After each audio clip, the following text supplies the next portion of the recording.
দেখুন, আটুরিয়া জিপিতে আইএসএফ এবং সিপিআইএম এর পতাকাগুলোকে নিয়ে রাতের অন্ধকারে এবং দিনের আলোতেও পতাকাগুলো নিয়ে পুড়িয়ে দেওয়া হচ্ছে, জ্বালিয়ে দেওয়া হচ্ছে।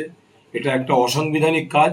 আমার মনে হচ্ছে শাসক আইএসএফ এবং সিপিএম এর জোটকে ভয় পাচ্ছে, সেজন্যই তারা আমাদের পতাকা, ব্যানার, ঝান্ডা, পোস্টারকে কিভাবে ছিঁড়ে নষ্ট করে দেওয়া যায় তার একটা প্ল্যান নিয়েছে।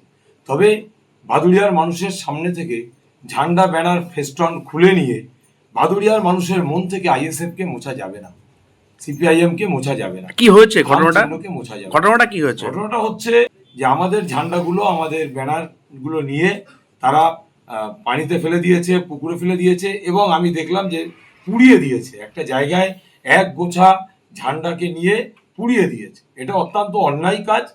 এটা শাসক দলের মদতেই এই কাজটা হয়েছে। অতএব পুলিশ প্রশাসনকে জানিয়েছি, দেখি আইন কি ব্যবস্থা নেয়।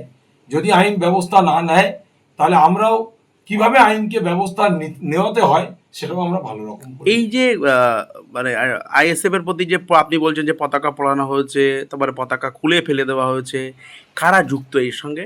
শাসক যুক্ত।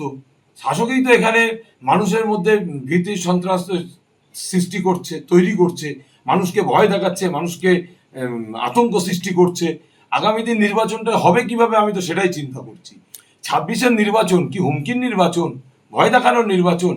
এরা বুথ জ্যাম করতে পারছে না, বুথ দখল করতে পারছে না, সেজন্য মানুষের বাড়িতে বাড়িতে যে হুমকি দেওয়ার একটা চিন্তা ভাবনা নিচ্ছে।